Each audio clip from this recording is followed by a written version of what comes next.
Hey everyone, welcome back to the channel. I'm going to review this device right here. This is the Powkiddy X39 Pro. It's a budget retro handheld that plays some 8-bit and 16-bit systems as well as arcade and PlayStation 1.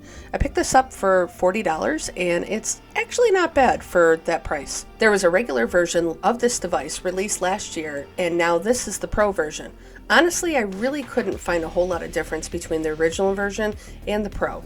It looks like they upgraded the battery from 2500 to now 3000 milliamp, and the buttons on the original were more flush with the case when you press down on them. I'm not sure if those two differences are enough to make this a Pro model, but we will see. This device is $57 on Amazon. You can get it even cheaper on the Powkiddy website at $45. Plus, there's an affiliate link below in the description that will give you an extra $5 off. And at no additional cost to you, it will support this channel. Hint, hint. So that's $40 for this handheld. Not bad. Alright, before I get too far into this review, I found a misprint and I wanted to point it out. You can see that on the box it says 4.5 inches for the screen. And on the Powkiddy website it says that it's 4.3 inch screen. Well, I ended up measuring it and it's 4.3 inches. Oh, Powkiddy. Anyway, let's get back to the unboxing.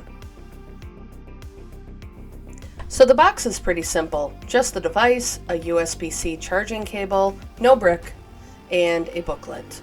Nothing extra. That's it.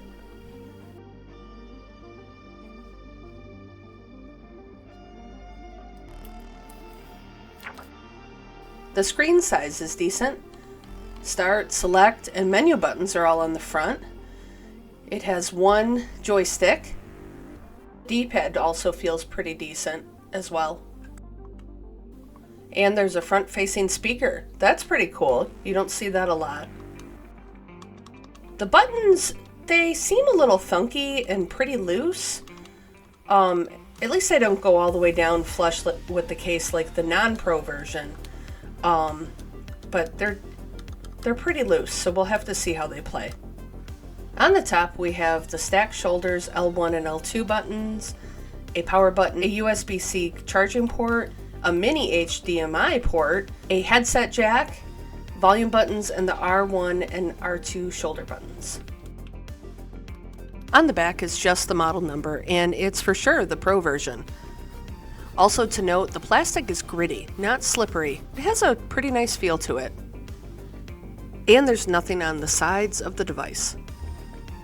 On the bottom are two USB ports, which I guess are for connecting external controllers. There's also an SD card slot and a reset button.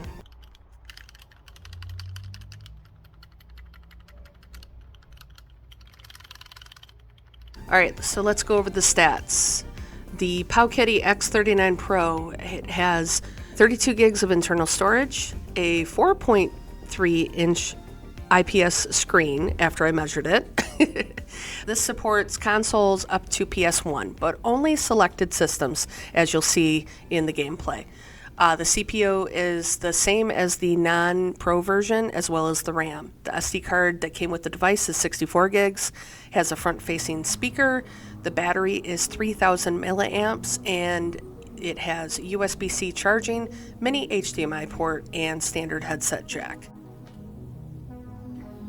So the screen is pretty decent. It's obviously not an OLED panel here. Let me remind you, this is only $40 for this device. It also has its own operating system, which looks to be based off of Linux. It's a little blocky and simplistic, but that might be a good thing, because with this price point, you could easily gift this to someone, and it works right out of the box. There are a total of 10 consoles here. NES, which is listed as FC after the Japanese Nintendo version Famicom, Game Boy Advance, Super NES or SFC, Mega Drive, which is Japan's Sega Genesis, Final Burn Alpha, which is arcade, Game Boy Color, Neo Geo, and PlayStation 1. I also did test that you can add your own ROMs on the SD card but only for the consoles that it supports. Unfortunately, no Sega Master System or Atari. I cried a little bit about that. The OS has a few nice features like history, search, favorites, and a file explorer that shows the SD card contents.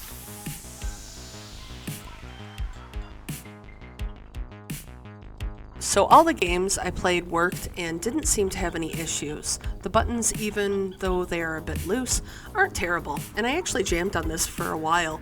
I was having a ton of fun with the arcade game collection on here. I did see some screen tearing at times, but it didn't really last a long time and I was able to keep playing. The D-pad isn't bad, neither is the joystick. Even though it's a little strange that it doesn't have a clickable L3 at all, it was super nice to play this, especially on arcade games that supported it.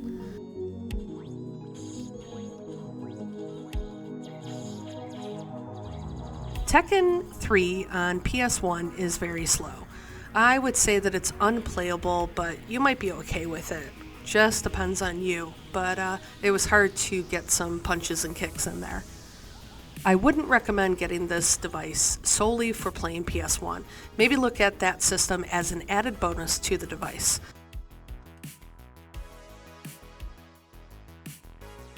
Like I said before, I really liked playing arcade games the most on here.